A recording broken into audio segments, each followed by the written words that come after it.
ปลากดเนาะโอ้ปลาเป้าก็มี มันก็ไอ้มันได้ไหนได้ตัวนี่มาเนาะมานำกันมื้อนี้เนาะพี่น้องโอ้บ่คิดเลยว่าสิมานำเบาคอนกับสิมานคือกันเนาะมื้อนี้ ยามบ่าวไทยบ้านนอกบ่ได้กินปลากันเลยเอาโทรศัพท์ปลาอยู่บกมืดกะขอโทษขออภัยเด้อพี่น้องเด้อ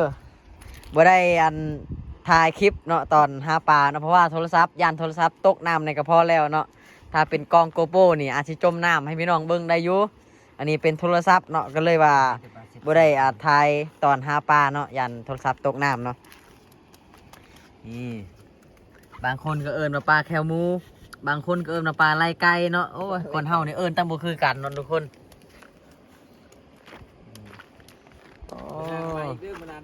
มาอีกทุกคนกำฮอนเฮือนเนาะให้สาวตีตังกินเราเช็ดได้สิเอาไปทิมคักและเอาไปทิมสิแกงบอหรือว่าสิป่นหรือว่าสิปิ้งหรือว่าแกงใส่หน่อไม้ส้มก็ได้เด้ใส่มะเขือนะใส่มะเขือสดอยากค่อยนะค่อยอยากปิ้งอยากปิ้งก็ปิ้งแหละนี่แหละทำหาไปใส่มือนี่แหละไปหาปลานี่แหละไปหาปลาให้เจ้ากินนี่แหละสบายดีพี่น้องสบายดีบรรยากาศตอนเที่ยงเนาะตอนนี้เนาะอากาศร้อนสบายดีเบาคอนเนาะสบายดีมื้อนี้ก็มาอัดคลิปมาเฮ็ดคลิปนำเบาคอนเนาะเพราะว่าเล่าหาอยู่หากินตามเซ่ตลอดเนาะพี่น้องไปหางานขี้เนาะมื้อนี้เบาไทยบ้านนอกก็ชวนเพิ่นไปหาอยู่หากินเนาะไปนำเพิ่นนั่นแหละเนาะเพิ่นเป็นนายพรานเพิ่นเซียนนะเซียนงัดขี้หินหาปลาเก่งๆเนาะพี่น้องเพิ่นไปคู่มืออยู่บ้านมันร้อนอยู่บ้านอากาศร้อนพี่น้องอยู่บ่ได้เนาะก็เลยพากันลงแช่น้ำเนาะพี่น้องอันนี้คือน้ำเซปูนเนาะไล่สู่เซบังเฮียงเลยเซตัวนี้พี่น้องแต่ว่าเป็นแกงเขาจะเอิ้นว่าแกงยังบ่นี่แกงขมงเนาะอยู่บ้านแกงคำเนาะทางเขาไปเซนี่เป็นบ้านแกงคำเลยทุกคนเด้อมื้อนี้เพิ่นจะมีอุปกรณ์หาปลามื้อนี้มีหน้ากากแล้วก็ถุงใส่ปลาเนาะแล้วก็แนวยิงปลาเป็นหน้าเนาะจะหาเยืองไต่ถ้ำบ่แม่นหาเยืองไต่กระหินแล้วก็ยิงเอาเนาะประมาณนี้แหละพี่น้องโอ้อากาศมื้อนี้บ่ให้เว้าพี่น้องร้อนคักแน่เลยเนาะอยู่เฮือนบ่ได้ดอกพี่น้องเลยเนาะต้องมาแช่น้ำอย่างเดียวเนาะจังที่อยู่ได้เนาะอยู่เฮือนนี่เปิดพัดลมหรือว่าอันนอนนี่ก็บ่ได้เนาะนอนแทบบ่หลับเนาะร้อนคักเนาะจนสิสลบพุ่นแหละเนาะมาพี่น้องเนาะมาลงเซนำกันมื้อนี้เนาะพูดทั้งพุ่นก็เอิญกินข้าวเลยพี่น้องเลยเนาะคนตอนนี้มีอันลุงของบ่าวไทยบ้านนอกเนาะเพิ่นมาก่อนเนาะเพิ่นไปหาปลาอยู่เซนนี่แหละและได้ยินเสียงเพิ่นเอิญมากินข้าวเนาะเดี๋ยวจะพาทุกคนมาเบิ่งเนาะเพิ่นกำลังกินข้าวว่าเพิ่นได้ยังแน่เนาะเพิ่นได้ปลาหลายบ่พี่น้องเดี๋ยวไปเบิ่งนํกันเนาะพุ่นเพิ่นไปนั่งพักผ่อนอยู่พุ่นเนาะเพิ่นเอิญมากินข้าวเดี๋ยวมาเบิ่งเพิ่นได้ปลาหลายบ่พี่น้องโอ้เพิ่นมาก่อนเนาะ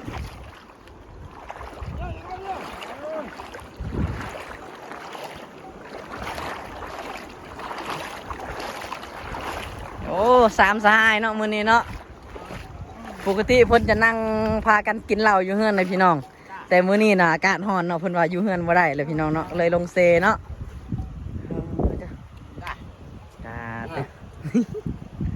เอากินเอาเชิญหน่อย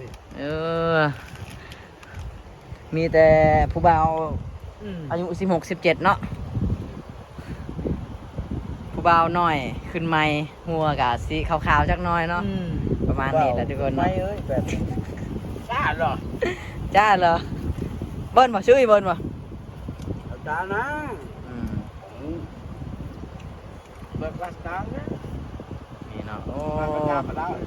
กินข้าวอยู่น้ำเซเป็นว่าได้บรรยากาศเนาะพี่น้องเนาะอากาศร้อนจังนี้แบบนี้ไผสิอยู่เฮือนใดเนาะพี่น้องนี่ลงเซลงคลองทีละเด้อมาพี่น้องเอ้ยลงมาแช่น้ำกันเนาะ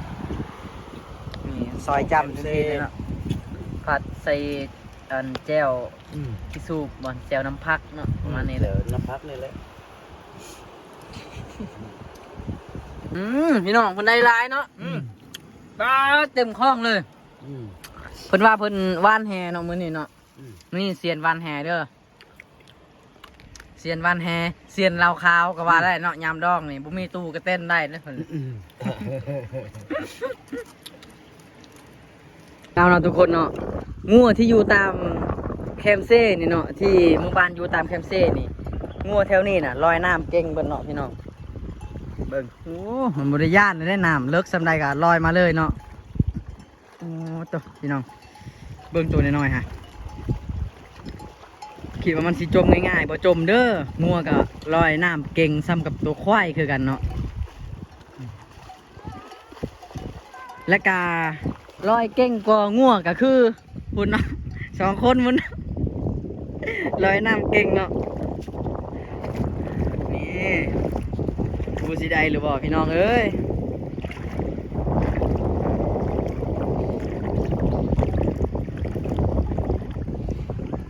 ตัว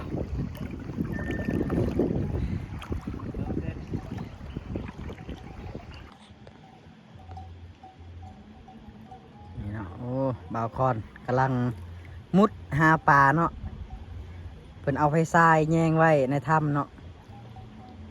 ถ้ามีกะเพิ่นจะเอาหน้ายิงเลยเนาะอากาศร้อนเหมาะจังสี่แหละทุกคนเพิ่มกัน có vào 2 cướp này giờ tặng là lượt vui này อากาศ gà thì cá tràng kì กระจายเงินเนาะ lượt bơm xịt lạc lượt là này thơm rồi vào đây nó ngặt cả โอ้มาฮอดน้ำเซผัดอากาศผัดเย็นยังได้พี่น้องเนาะมีลมอีกเนาะอยู่เฮือนคือฮอนคักฮอนแน่เนาะลงมาเซ่แหละบรรยากาศมันเปลี่ยนโลดพี่น้องเนาะหรือว่าอยู่แคมป์เซ่มันมีอันลมมีอันอากาศเย็นดีเนาะมันก็เลยเป็นบรรยากาศแบบนี้บ่พี่น้องเนาะ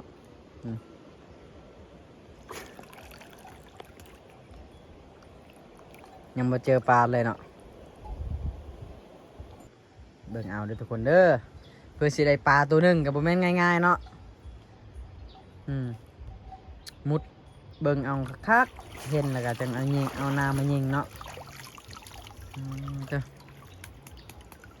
เสร็จน้ำเข้ารูแล้วบัดนี้ bỏ chợเลย มาเจอเลยไปเลาะขึ้นเทิงบัดนี้เนาะ năm mình khôn lờ ngua mình khám một cái này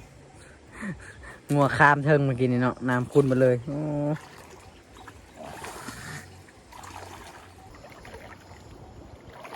นี่เนาะทีมงานเฮาอีกคนหนึ่งเรากำลังงัดขี้หินเนาะหาขี้หินงามๆเพื่อจะสอบหาปลาลาดหรือว่าภาษาไทยเรียกว่าปลากระทิงอหยังประมาณนี้เลยเนาะเจ้าพี่น้อง này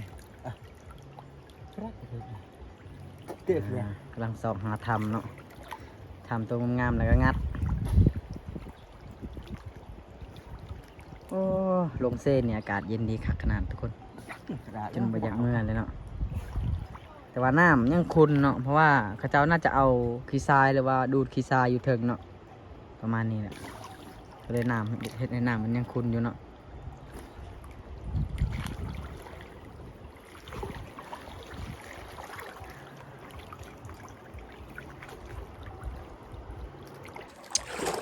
น้ำยังขุ่นเนาะเห็นบ่คอนมาเจอปลาเลยเนาะหรือว่าบ่ม่านเนาะบ่ม่านบ่จักเนาะเบาไทยบ้านนอกมามื้อนี้เนาะปกติเราไปแต่ละเทื่อเราพอได้ปิ้งเลยทุกคนแต่มื้อนี้บ่จักเนาะไทยบ้านนอกมาแล้วก็บ่ม่านบ่จักเนาะ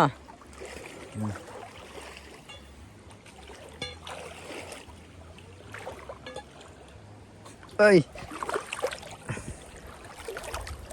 ไปละ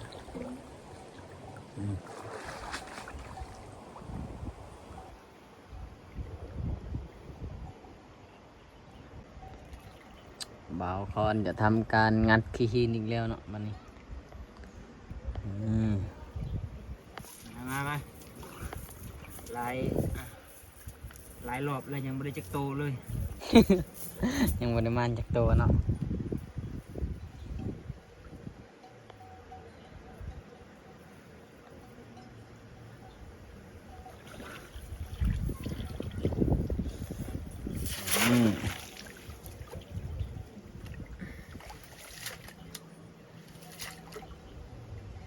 อากาศร้อนเหมาะกับ อยู่ตามน้ำจังซี่แหล้วเนาะเป็นป่าสบายเนาะจะหนาวจะร้อนจะฝนก็อยู่น้ำคือเก่า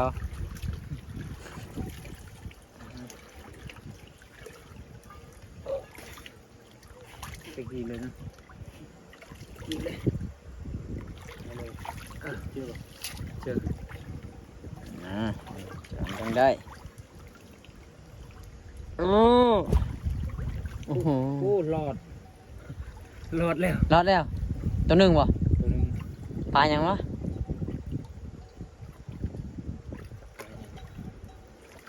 รอดเซยนะ ยำตลับตาหน่อยโอ้หลอด เอาอีกโอ้โหโอ้โห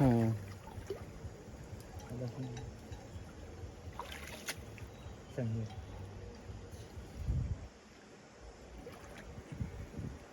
เรื่อยๆเลย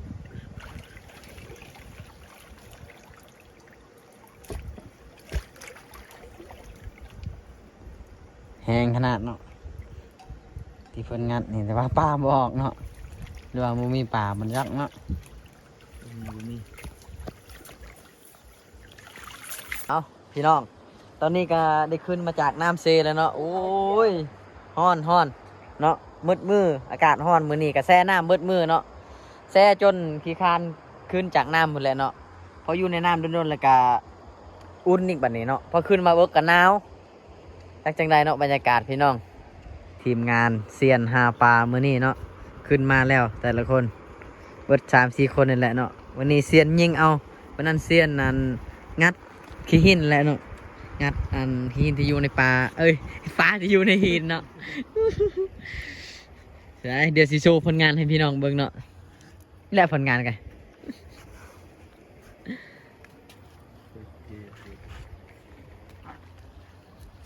เนี่ยอย่างกระดาษผลงานนี่คือผลงานมือนี้เด้อเจ้าพี่น้องนี่ผลงานเนาะโอ้หมดมือมือนี่เอาเบิ่งเอามีอันปลากดปลาหลาดจักปลาอย่างแน่ปลาเป้าเนาะหลายอย่างเลยเนาะโอ้มือนี่มาหดเฮือนเมียกับบได้ว่าดอกเนาะพอได้ตอนลูกตอนเมียมือนี้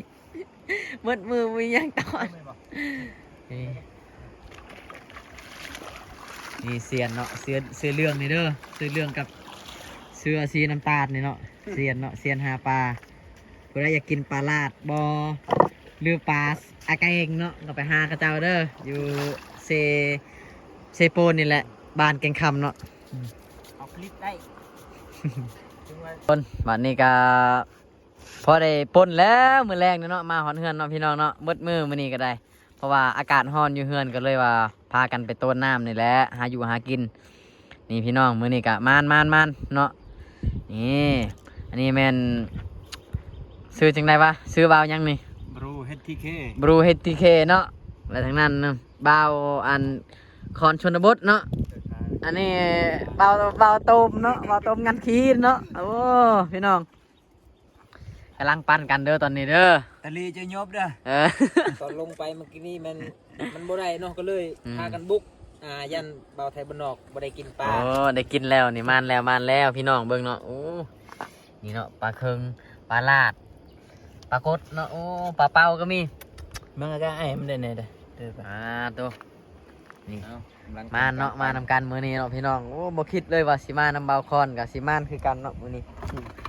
ยันเบาไทยบ้านนอกบ่ได้กินปลาก็เลยเอาโทรศัพท์ปลาอยู่บกมืด กะขอโทษขออภัยเด้อพี่น้องเด้อบ่ได้อันถ่ายคลิปเนาะตอนหาปลาเนาะเพราะว่าโทรศัพท์ยานโทรศัพท์ตกน้ำในกระเพาะแล้วเนาะถ้าเป็นกล้องโกโปรนี่อาจสิจมน้ำให้พี่น้องเบิ่งได้อยู่อันนี้เป็นโทรศัพท์เนาะก็เลยว่าบ่ได้ถ่ายตอนหาปลาเนาะยานโทรศัพท์ตกน้ำเนาะนี่บางคนก็เอิ้นว่าปลาแคลหมูบางคนก็เอิ้นว่าปลาไหลไก่เนาะโอ้ยคนเฮานี่เอิ้นตั้งบ่คือกันเนาะทุกคนมาอีกเด้อมาเด้อ มาอีกนี่พอได้ปันพอได้แจ้วพอได้แกงแล้วนี่ นี่ อันนี้บงเนาะ ปรือตะไม้ อืม ภาษาอังกฤษเอิ้นว่าปรือตะไม้ หรือทำไม โอเค เอา เล่นล่ะ เอ้ยเหรอไม่กระตุ้นนะกี่ล่ะเห็นยังนี่ ตัวลายๆแล้วผู้เอาก่อนนี่ เออ เด็กเบิ่งตัวลายๆดูแล้ว พวกเอากำลังมาเอาได้ตัวน้อยเนาะ จะได้ตัวน้อยๆจงให้ผู้ เอาแม่ก่อน เอาแม่ เจ้าเอาเลย เอากินตลอดได้เฮาให้เจ้าเอาก่อน อย่าว่ากินตลอด เอาไอ้เหรอพ่อเป็น อย่าตะแปะอีกเจ้อ เอาให้เลย ระวัง3ประเทศนี่ยังขับแย่ง ตอนนี้เนาะประเทศอิหร่านอเมริกาเนาะเวียดนามไฟสิเอาก่อนเนาะ เอาก่อ จั น บ ก็ จับ ได้ จับ เบิ่ง เออมาพรจั จั บบ จับกลมย่อน ตัดสินใจเอาก่อนเด้อวันนี้เด้อ เอาเลยเอาเลย เอาเห็นอยู่เบิ่ง นี่ นี่ เด้อ เอาตัว นี่ นี้ เนาะ เลย โอ้คักนี่ นี่มานเด้ โอ้ตึก บ่าวไทยบ้านนอกมามื้อนี้มานเลยเนาะ นี่เนาะ ปกติ มาเพิ่นเนาะเพิ่นเซียนหาปูหาปลาเนาะเพิ่นอยู่แถวห้วยแถวเซเนาะเฮาน่ะอยู่แถวบกบ่มีห้วยบ่มีเซเนาะก็เลยมาบ่จัก เฮาก็อยู่บกคือกันนั่นแหล้ว นี่ปลาแซ่บเนาะ เฮาก็เฮือนเฮาก็ตั้งอยู่บกคือกันได้เฮือนเฮาก็ได้บ่ได้ตั้งอยู่นำเอาถือว่ามานบ่าวไทยบ้านนอกมื้อนี้ปกติบ่คอนมาบ่เคยได้หลายซำนี้เนาะ นี่โอ้ ขนาด พอได้ตอนลูกตอนเมียเนาะมาเฮาเฮือนเด้อ อ้าว นี่ ฝุ่นทางฝุ่นบ่มีแยง บ่มีแยงเนาะโอ้ โอ้ย สิได้ขายตามทางแล้วบ่นี่ แล้วแต่ผู้เกียวจะขายหรือจะกินเมื่อไปก็ขายก็เอาเงินลงเตะกระต่อ อาวุธ เอาแม่นะ ข้างในเนาะบ่มีอาหารกินมาเฮือน ยังหนึ่งประเทศนะ มาจ้ะ นาจนแห้งหมดมือเนาะสำเร็จละโอ้เซบ้านเฮามันบ่ค่อยได้ปลาหลายเนาะทุกคนเนาะอันเซบ้านอื่นนี่ได้หลายอยู่เซบ้านเฮานี่โอ้ยหมดมือก็ได้แต่สำเร็จเลยก็พอได้กินเนาะคันว่าอยู่แต่เฮือนก็คือว่าแหละฮอนละล่าเนาะบ่ได้กินหยังคันลงเซก็อยังน้อยก็ได้ ว่าสิไปชมการแต่ก็ยันเสียเงิน บ่ได้ยานต้องเสียเงินจ้ะบ่มีฮอดเงินสิ บ่ได้เงินเลยนะไปสงกรานต์นี่ โอ้เละคนไม่กิน อันนี้ปลาหางดำบ่แม่นบ่จักแม่นหรือบ่เนาะ โอ้ปลาแซ่บด้วยนะ ปลามังกู เป็นรถยาวนี่อืมปลาบูเนาะนี่เนาะนางเอื้อยนางอ้ายเนาะผู้ใดเคยเบิ่งนางทรงเจ็ดตะกี้เนาะปลาบูทอง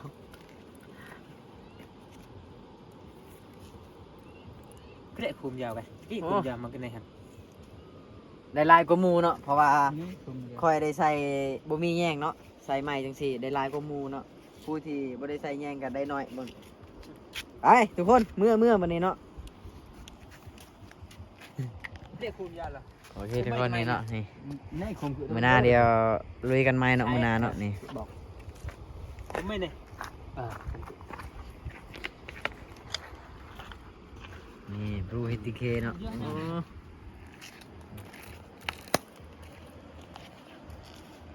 ทุกคนตอนนี้ทีมงานอะไรล่ะเบยเด้อกะกลับเฮือนแล้วเด้อย่างเมื่ออะไรบัดนี้เนาะอืมโอ้อากาศพอตกแรงมากนี่กะไข่น้อยนึงเนาะอากาศนี่เริ่มเย็นมาแล้ว แต่ว่าตอนเที่ยงประมาณ11-12 โมงนี่อยู่เฮือนบ่ได้ดอกพี่น้องเอ้ยนอนบ่หลับไอ้ดีไอ้ทุกคน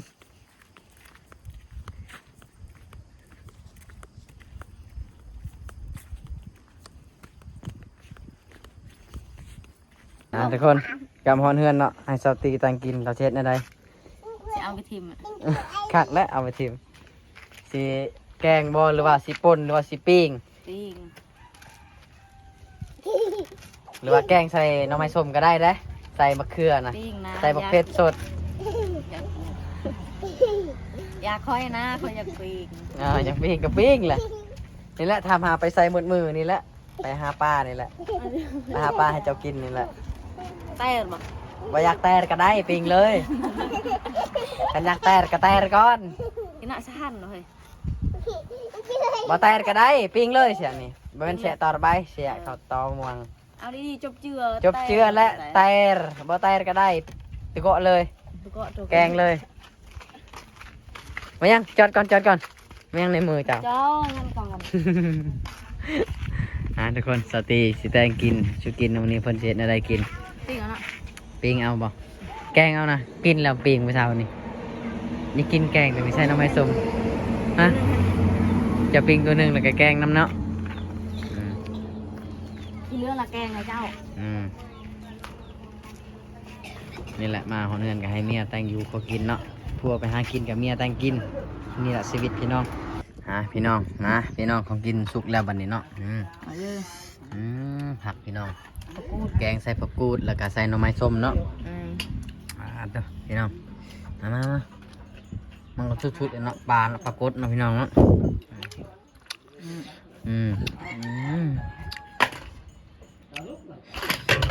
นั่นแหละลูกสาวบ่อยากกินน้ำเนาะ